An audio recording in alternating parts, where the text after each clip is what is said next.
Hello दोस्तों। Good evening, नमस्कार। आप सभी का एक बार फिर से बहुत बहुत स्वागत है आप सभी के अपने यूट्यूब चैनल परीक्षा की शिक्षा में। आशा करता हूँ आप सभी अच्छे होंगे, आपकी जो तैयारी हो भी जो अच्छे तरीके से चल रही थी। जो बच्चे क्लास में फर्स्ट टाइम है, पहली बार नए हैं, पहली बार है, तो उनको बता दें हमारे चैनल पे जो आपकी बीएड प्रवेश परीक्षा 2024 की जो आपकी तैयारी रेगुलर बेसिस पे करवाई जाए, तो जिसे भी तैयारी पूरी करनी है, कंप्लीट करनी है, चैनल को जो है सब्सक्राइब करके हमारे साथ जुड़ जाएंगे और उसके बगल में जो बेल आइकन वाला बटन दिएगा उसको ऑन कर लेंगे। क्लास का समय देखिए, जीके जीएस की जो क्लास है सुबह 10 बजे डेली आपको हमारे चैनल पर देखने को मिलती है। रीजनिंग की जो क्लास है तो आपको 1 बजे देखने को मिलती है। कला वर्ग की जो क्लास है शाम को 4 बजे आपको इसी टाइम पर डेली बेसिस पे देखने को मिलती है। हिंदी की जो क्लास है शाम को 7 बजे हमारे चैनल पर देखने को मिलती है।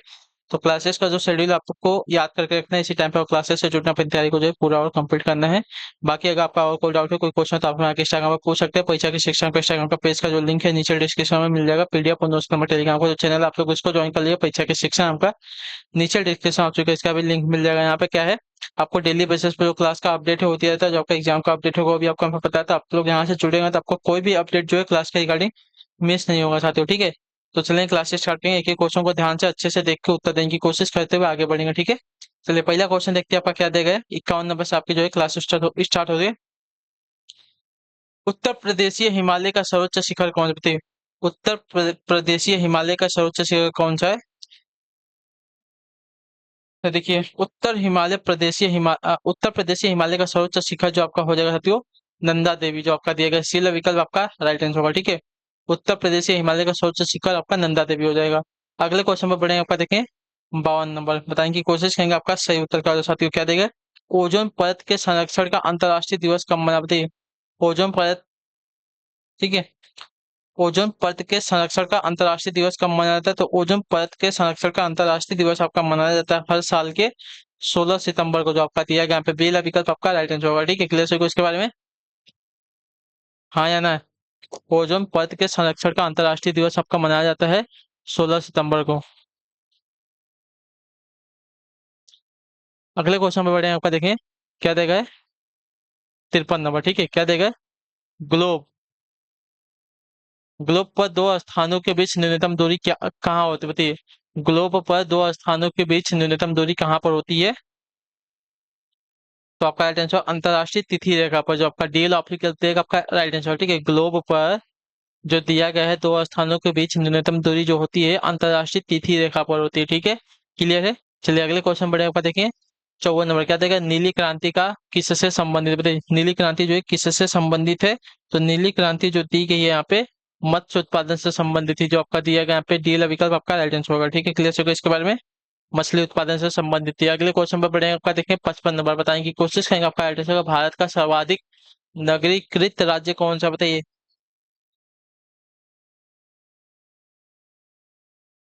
भारत का सर्वाधिक नगरीकृत राज्य कौन सा, तो भारत का सर्वाधिक नगरीकृत राज्य आपका जो दिया गया है यहाँ पे हो जाएगा साथियों महाराष्ट्र राज्य, जो आपका बिल विकल्प देगा आपका राइट आंसर, ठीक है। भारत का सर्वाधिक नगरीकृत राज्य आपका महाराष्ट्र राज्य है, ठीक है। क्लियर है। अगले क्वेश्चन में बढ़े आपका देखिए 56 नंबर, क्या देगा। चरी बरसिम धान मटर फसल चक्र चलाने के लिए कितने खेतों की आवश्यकता होती है, बताइए। चरी बरसिम धान और मटर की फसल चक्र को लगाने के या चलाने के लिए कितने खेतों की आवश्यकता होती है, तो इसका राइट आंसर हो जाएगा साथियों मात्र दो, ठीक है। चरी बरसिम धान मटर फसल चक्र चलाने के लिए जो है कितने खेतों की, तो दो खेतों की आवश्यकता होती है, इतना याद रखेंगे, ठीक है। चलिए अगले क्वेश्चन पे बढ़ेंगे, आपको उत्तर देने की कोशिश करेंगे आपका 57 नंबर, बताने की कोशिश करेंगे आपका राइट आंसर क्या हो जाएगा। 2:1 ट्राइफॉर्मिक फैलने वाले सिलिकेट क्लेज की धनायन विनिमय क्षमता कितनी होती है, बताइए। 2:1 ट्राइफॉर्मिक फैलने वाले सिलिकेट क्लेज की धनायन विनिमय क्षमता यानी कि कैशन एक्सचेंज कैपेसिटी, ठीक है, कितनी होती है, तो आपका राइट आंसर होगा 20 से 40 मैक्यू पर 100 ग्राम होती है, ठीक है। जो आपका दिया गया यहाँ पे सी विकल्प आपका राइट आंसर 2:1 टाइफॉर्मिक फैलने वाली सिलिकेट क्लेज की धनायन विनिमय क्षमता आपकी 20 to 40 मैक्यू पर 100 ग्राम होती है, ठीक है, याद रखिएगा। अगले क्वेश्चन पे बढ़ेंगे, आपका देखें 58 नंबर, चीज के जामन में किस प्रकार के जीवाणु पाए जाते हैं, बताइए। चीज के जामन में किस प्रकार के जीवाणु पाए जाते हैं, देखिए चीज के जामन में आपके जो है लैक्टिक अम्ल तथा सुवास यानी कि फ्लेवर पैदा करने वाले दोनों जीवाणु पाए जाते हैं, ठीक है, याद रखिए। जो आपका दिया गया यहाँ पे बिल विकल्प आपका राइट आंसर, चीज के जामन में जो है लैक्टिक अम्ल तथा सुवास पैदा करने वाले दोनों जीवाणु पाए जाते हैं, जो आपका दिया गया यहाँ पे पहला विकल्प आपका राइट आंसर होगा। ठीक,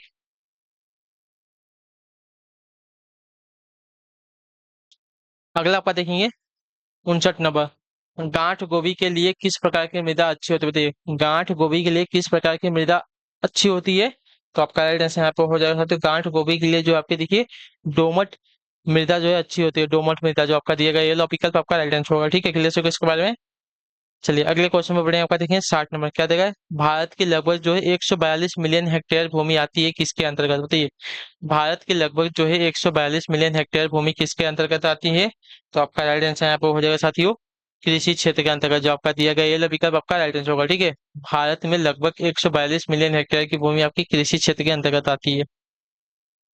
चलिए अगले क्वेश्चन पर बढ़ेंगे, आपका 61 नंबर बताएं की कोशिश करेंगे आपका आंसर का। किस गवर्नर के कार्यकाल के दौरान जो है कलकत्ता के विक्टोरिया मेमोरियल हॉल का निर्माण हुआ था, बताइए किस गवर्नर के कार्यकाल के दौरान जो है कलकत्ता के विक्टोरिया मेमोरियल हॉल का निर्माण हुआ। तो आपका राइट आंसर यहाँ पर हो जाएगा साथियों लॉर्ड हार्डिंग के। ठीक है, जो आपका दिया गया यहाँ पे डी विकल्प आपका राइट आंसर लॉर्ड हार्डिंग के शासनकाल के दौरान जो है कलकत्ता में विक्टोरिया मेमोरियल हॉल का निर्माण हुआ था। अगले क्वेश्चन पर बढ़े, आपका देखेंगे 62 नंबर कहते हैं भारत के राष्ट्रीय ध्वज का डिजाइन किसने तैयार किया, तब तक ये इसका सही उत्तर था। भारत के राष्ट्रीय ध्वज का डिजाइन जो है किसने तैयार किया था।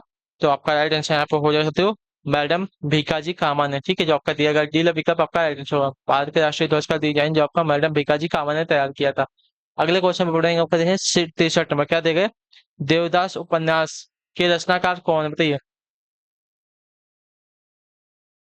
इसका राइट आंसर होगा देवदास उपन्यासकार के रचनाकार कौन। देखिए देवदास उपन्यासकार के रचनाकार की बात की जाएगी तो आपका हो जाएगा शरतचंद्र चट्टोपाध्याय, जो आपका दिया गया बिल विकल्प आपका राइट आंसर होगा। ठीक है, क्लियर होगा इसके बारे में।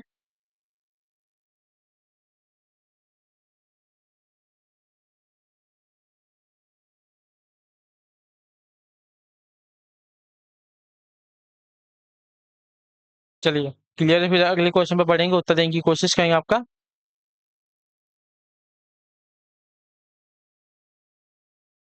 प्रेमचंद्र नहीं है, हो गया ना। देवदास उपन्यास के रचनाकार आपके शरतचंद्र चट्टोपाध्याय हो जाएंगे। ठीक,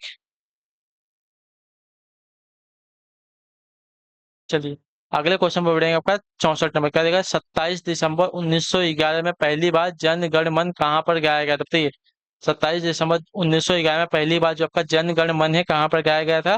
तो आपका राइट आंसर हो सकते हो कोलकाता में, जो आपका सील विकल्प देगा आपका यहाँ पे सही उत्तर होगा। ठीक है, चलिए अगले क्वेश्चन पर पढ़ेंगे, उत्तर देने की कोशिश करेंगे। 65 नंबर भारत में सिविल सेवाओं का सूत्रपात किसने किया था, बताइए भारत में सिविल सेवाओं का सूत्रपात जो है किसने किया था। तो भारत में सिविल सेवाओं का सूत्रपात जो आपका लॉर्ड कॉर्नवालिस ने किया था, जो आपका डील विकल्प देगा आपका राइट आंसर होगा। ठीक है, भारत में सिविल सेवाओं का सूत्रपात जो आपका लॉर्ड कॉर्नवालिस ने किया था।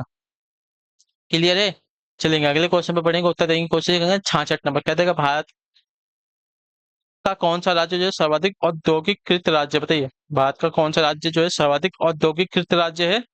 तो आपका राइट आंसर यहाँ पर साथी महाराष्ट्र राज्य, जो आपका बिल विकल्प देगा आपका राइट आंसर होगा। ठीक है, भारत का महाराष्ट्र राज्य जो है सर्वाधिक क्या है औद्योगिकृत राज्य है। ठीक है, क्लियर है, मतलब यहाँ पे जो उद्योगों की मात्रा सबसे ज्यादा है। अगले क्वेश्चन में बढ़ेंगे 67 नंबर बताने की कोशिश करेंगे, आपका राइट आंसर क्या हो जाएगा। तेजड़िया और मंदड़िया वाणिज्य के किस पहलू से संबंधित है। तेजड़िया और मंदड़िया जो है वाणिज्य के किस पहलू से संबंधित है। तो यह जो दिया गया है स्टॉक मार्केट से संबंधित जो आपका दिया गया डील विकल्प आपका राइट आंसर होगा। ठीक है, तेजड़िया और मंदड़िया जो है वाणिज्य के स्टॉक मार्केट से संबंधित है, जो आपका डील ऑप्शन देगा आपका राइट आंसर होगा। ठीक है, बहुत इंपॉर्टेंट है, इसको आप तो याद करके रखेंगे। ठीक है, अगले क्वेश्चन पर बढ़ेंगे, आपका देखें 68 नंबर क्या देगा बताने की कोशिश करेंगे, आपका राइट आंसर हो जाएगा निम्नलिखित में से कौन सा ऐसा कर है जिसमें कीमत में वृद्धि नहीं होती। निम्नलिखित में से कौन सा ऐसा कर है जिसमें कीमत में वृद्धि नहीं होती है। तो आपका राइट आंसर यहाँ पर हो जाते हो आयकर। ठीक है, आयकर जो आपका ऐसा कर है जिसमें क्या होता है कीमत में वृद्धि नहीं होती है। ठीक है, क्लियर हो इसके बारे में।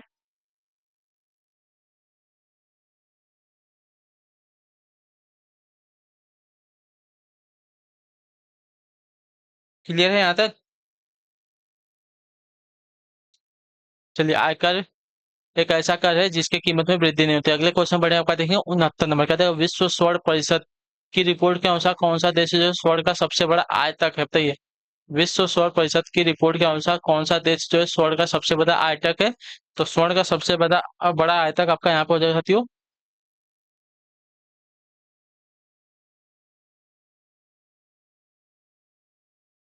एक मिनट, 69 पे पूछ गए हम लोग।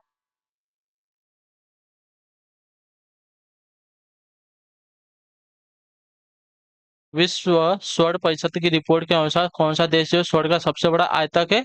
तो आपका भारत। जो आपका दिया गया डील विकल्प आपका राइट आंसर होगा, ठीक है। अगले क्वेश्चन में पढ़ेंगे उत्तर। आयतक मतलब मंगाता है, ठीक है। सोना जो है बाहरी देश से मंगाने वाला सबसे बड़ा आयतक देश कौन सा है? तो आपका भारत देश हो जाएगा, ठीक है। अगला आपका देखेंगे 70 नंबर पे क्या देगा, निम्नलिखित में से हार्ड करेंसी का क्या अर्थ है, बताइए। हार्ड करेंसी का क्या अर्थ है? तो हार्ड करेंसी का अर्थ जो दिया गया है आपका यहाँ पे हो जाएगा साथियों, वह मुद्रा जिसकी आपूर्ति मांग की अपेक्षा कम हो, ठीक हो। क्लियर है। हार्ड करेंसी का अर्थ होता है वह मुद्रा जिसकी आपूर्ति मांग की अपेक्षा कम होती है, ठीक है। चलिए अगले क्वेश्चन बढ़े अपन देखें 71 में क्या देगा। कमांड इकोनॉमी की शब्दावली का तात्पर्य है क्या, बताइए। कमांड इकोनॉमी की शब्दावली का क्या तात्पर्य है?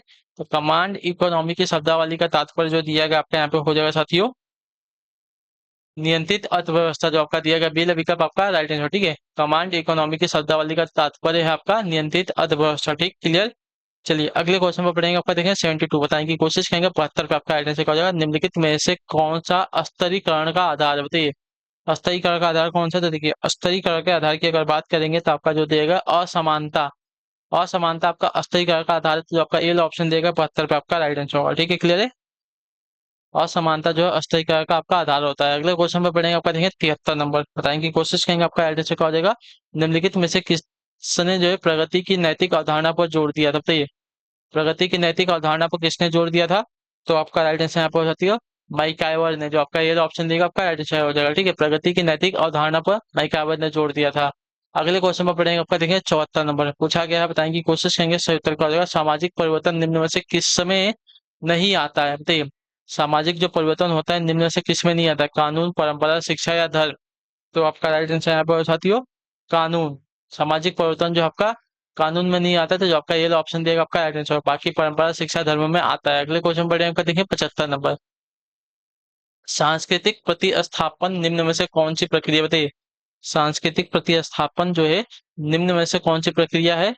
तो देखिए यह जो प्रक्रिया होती है सांस्कृतिक स्थापन, आपकी प्रक्रिया होती है सांस्कृतिक परिवर्तन की। जो आपका दिया गया यहाँ पे बिल विकल्प आपका राइट आंसर, ठीक है। सांस्कृतिक स्थापन जो है सांस्कृतिक परिवर्तन की प्रक्रिया होती है, याद रखिएगा। अगला है आपका देखें 76 नंबर क्या देगा बताने की कोशिश करेंगे। आपका राइट आंसर क्या हो जाएगा, ठीक है। 76 से आपका पूछा गया उपराष्ट्रपति का निर्वाचन किसके द्वारा होता है? तो मैंने आपको बताया था संसद के द्वारा। जो आपका दिया गया बी विकल्प आपका राइट आंसर होगा, ठीक है। चलिए अगले क्वेश्चन पर पढ़ेंगे आपका देखेंगे 77 नंबर। भारत के संविधान का प्रारूप तैयार करने वाली संविधान सभा के सदस्य कौन? एक मिनट देखिए।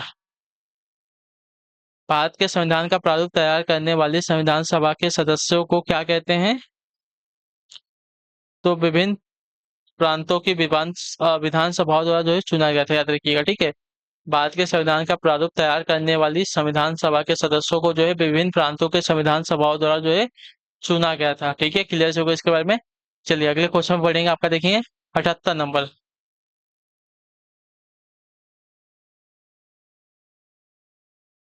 78 पे आपका क्या देगा, संविधान के किस अनुच्छेद में जो है भारतीय नागरिकों के मूल कर्तव्य शामिल है, बताइए। संविधान के किस अनुच्छेद में भारतीय नागरिकों के मूल कर्तव्य शामिल है? तो आपका राइट आंसर यहाँ पर साथियों अनुच्छेद 51 क में, ठीक है। भारतीय संविधान के अनुच्छेद 51 क में जो है भारतीय नागरिकों के मूल कर्तव्य शामिल है, याद रखिएगा, ठीक है। चलिए अगले क्वेश्चन में पढ़ेंगे आपका देखेंगे 79 नंबर। भारतीय संविधान के अनुच्छेद 17 के उपबंध में क्या दिया गया है, किया गया है क्या? भारतीय संविधान के अनुच्छेद 17 में उपबंध किया गया है क्या? तो आपका राइट आंसर हो जाता साथियों अस्पृश्यता उन्मूलन का। जो आपका दिया गया यहाँ पे डी विकल्प आपका राइट आंसर। भारतीय संविधान के अनुच्छेद 17 में उपबंध किया गया है अस्पृश्यता उन्मूलन का, ठीक है, क्लियर सभी को। चलिए तो जो आपका डी विकल्प देगा आपका राइट आंसर। अगले क्वेश्चन बढ़ेगा 80 नंबर बताने की कोशिश करेंगे आपका राइट आंसर का। नए राज्य के गठन अथवा सीमा में परिवर्तन करने का अधिकार किसे प्राप्त होता है? नए राज्य के गठन अथवा सीमा में परिवर्तन करने का अधिकार किसे प्राप्त है? तो आपका राइट आंसर यहाँ पर हो जा सकती हो संसद को, जो आपका दिया गया यहाँ पे डी वाला विकल्प आपका सही उत्तर होगा। ठीक है, अगले क्वेश्चन बढ़ेंगे 81 नंबर। क्या देगा, भारत का राष्ट्रीय वाद्य यंत्र कौन सा है?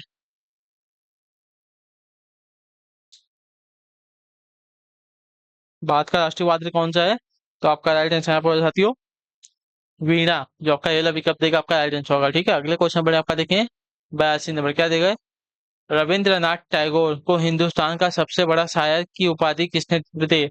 रविंद्रनाथ टैगोर टैगोर को जो है हिंदुस्तान का सबसे बड़ा शायर की उपाधि किसने दी थी?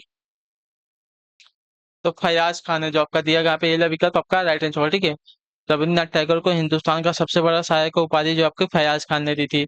अगला है आपका देखें 83 नंबर, 83 नंबर। पैगंबर मोहम्मद की कही गई बातें तथा उनकी स्मृतियां किस ग्रंथ में संकलित? बताइए, पैगंबर मोहम्मद की कही गई बातें तथा उनकी स्मृतियां जो है किससे ग्रंथ में संकलित हैं? तो आपका राइट आंसर यहाँ पर साथियों हदीस में। ठीक है, जो आपका ये वाला विकल्प देगा आपका सही उत्तर होगा। ठीक, अगले क्वेश्चन बढ़े आपका देखें 84 नंबर। क्या देगा, दक्षिण भारत से उत्तर भारत में भक्ति आंदोलन किसने चलाया था? तो दक्षिण भारत से उत्तर भारत में भक्ति आंदोलन आपका चलाया था किसने? तो आपका राइट आंसर यहाँ पर साथियों रामानंद ने। ठीक है, तो जो आपका ये विकल्प देगा है 84 पे आपका राइट आंसर होगा। ठीक, अगले क्वेश्चन में बढ़ेंगे आपका देखेंगे 85 नंबर। क्या देगा बताएं की कोशिश करेंगे, आपका राइट आंसर क्या हो जाएगा? निम्नलिखित में से पारसी धर्म के संस्थापक कौन थे? बताइए, पारसी धर्म के संस्थापक निम्नलिखित में से कौन थे? तो देखिए, पारसी धर्म के संस्थापक की अगर बात हो जाएगी तो पारसी धर्म के संस्थापक आपका जो दिया गया यहाँ पे जरदुश्त थे। ठीक है, पारसी धर्म के संस्थापक आपके जरदुश्त थे, जो आपका दिया गया यहाँ पे सी पिकअप 85 पे आपका राइट आंसर होगा। ठीक है, क्लियर को उसके बारे में। चलिए अगले क्वेश्चन बढ़े आपका 86 में। बताएं की कोशिश करेंगे आपका 86 का निम्न में से किस अनुच्छेद के अनुसार जो है न्यायपालिका का कार्यपालिका से पृथक किया जाता है? बताइए, निम्न में से किस अनुच्छेद के अनुसार जो है न्यायपालिका का कार्यपालिका से पृथक किया जाता है? तो आपका राइट आंसर होगा अनुच्छेद 50 से, जो आपका बेला विकल्प देगा आपका राइट आंसर होगा। ठीक है, क्लियर सभी को इसके बारे में। अनुच्छेद 50 के अनुसार जो है न्यायपालिका का जो है कार्यपालिका से पृथक किया जाता है। ठीक है, चलिए अगले क्वेश्चन बढ़े आपका देखें। क्या देगा, 87 नंबर। बताएं की कोशिश करेंगे आपका राइट आंसर कौटिल्य के अनुसार कितने राज्यों के समूह मिलकर एक राज्य मंडल का निर्माण करते हैं? बताइए, कौटिल्य के अनुसार जो है कितने राज्यों के समूह जो है मिलकर एक राज्य मंडल का निर्माण करते हैं? तो आपका राइट आंसर हो जाएगा 12, जो आपका ये वाला विकल्प देगा आपका राइट आंसर हो जाएगा। ठीक है, कौटिल्य के अनुसार जो है 12 राज्यों के समूह मिलकर जो है राज्य मंडल का निर्माण करते हैं, राज्य मंडल का। ठीक, चलिए अगला आपका देखें 88 नंबर। क्या देगा बताएं की कोशिश करेंगे सही तरह। निम्न में से कौन सी नीति जो है मैकियावली द्वारा प्रिंस में दी गई है? बताइए, निम्नलिखित में से कौन सी नीति जो है मैकियावली द्वारा प्रिंस में दी गई है? तो आपका राइट आंसर यहाँ पे हो जाएगा साथियों लोमड़ी तथा वाग्र का, जो आपका दिया गया यहाँ पे डी विकल्प आपका राइट आंसर। ठीक है, लोमड़ी तथा वाग्र नीति जो है मैकियावली द्वारा किसमें? तो प्रिंस में दी गई है। ठीक है, बहुत इंपॉर्टेंट क्वेश्चन है, इसको आप लोग याद करके रखेंगे। ठीक है, क्लियर सभी को। अगले क्वेश्चन में बढ़ेंगे, उत्तर देने की कोशिश काम का 89 नंबर। क्या देगा, द प्रॉब्लम्स ऑफ अथॉरिटी किसकी रचना? बताइए, द प्रॉब्लम्स ऑफ अथॉरिटी जो है किसकी रचना है? तो द प्रॉब्लम ऑफ अथॉरिटी जो है रचना है किसकी? तो आपका राइट आंसर आपको हो जाएगा साथियों रॉबर्ट बियर्स टेड की। ठीक है, तो आपका बी विकल्प देगा आपका राइट आंसर हो जाएगा। ठीक है, क्लियर है सभी को। द प्रॉब्लम ऑफ अथॉरिटी जो है रॉबर्ट बियर्स टेड की रचना है, तो जो आपका बी विकल्प देगा है 89 पे आपका राइट आंसर होगा। अगले क्वेश्चन में बढ़ेंगे आपका देखिए 90 नंबर। क्या देगा है? कैबिनेट मिशन योजना के अनुसार संविधान सभा में कुल कितने सदस्य होते थे? बताइए, कैबिनेट मिशन योजना के अनुसार जो है संविधान सभा में कुल कितने सदस्य होते थे? तो आपका राइट आंसर यहाँ पे हो जाती हो 389, जो आपका दिया गया पे ये विकल्प आपका राइट आंसर। कैबिनेट मिशन योजना के अनुसार जो है संविधान सभा में कुल आपके 389 सदस्य होते थे, 89। ठीक है, 91 नंबर। राजा विराट की कन्या का नाम क्या था जिससे अभिमन्यु का जो है विवाह हुआ था?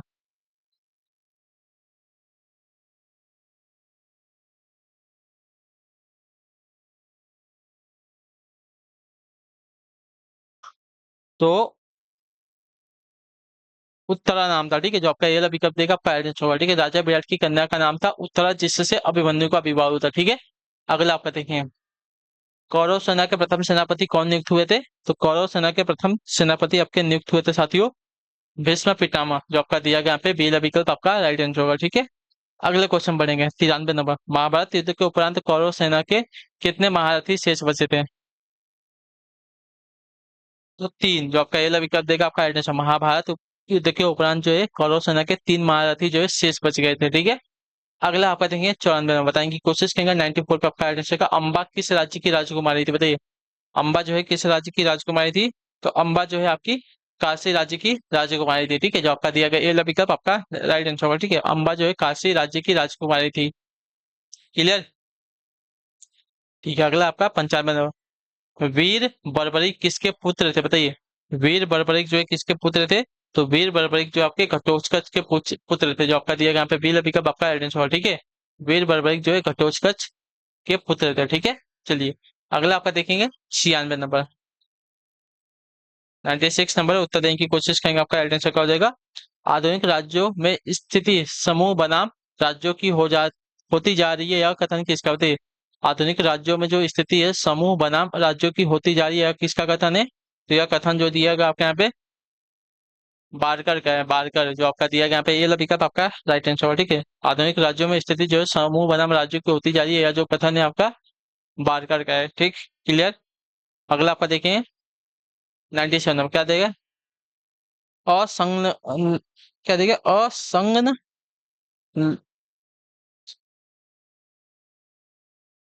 असंलग्नता को अनैतिक कहा गया था किसके द्वारा, बताइए।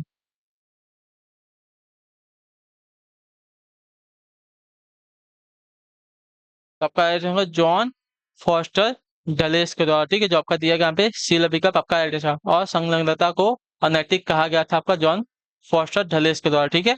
अगले क्वेश्चन बढ़े आपका देखें 98 नंबर क्या दिया गया, बताएंगे की कोशिश करेंगे राइट आंसर का जवाब। इनमें से कौन सा लूसियन पाई की राजनीति विकास की अवधारणा का आधार स्तंभ नहीं है, बताइए। इनमें से कौन सा जो है लूसियन पाई की राजनीति विकास की अवधारणा का आधार स्तंभ नहीं है? तो आपका राइट आंसर यहाँ पर हो जाती हो स्वतंत्रता। जो आपका ये विकल्प देगा आपका राइट आंसर होगा, ठीक है। स्वतंत्रता जो है आपकी लूसियन पाई की राजनीति विकास की अवधारणा का आधार स्तंभ नहीं है, ठीक है।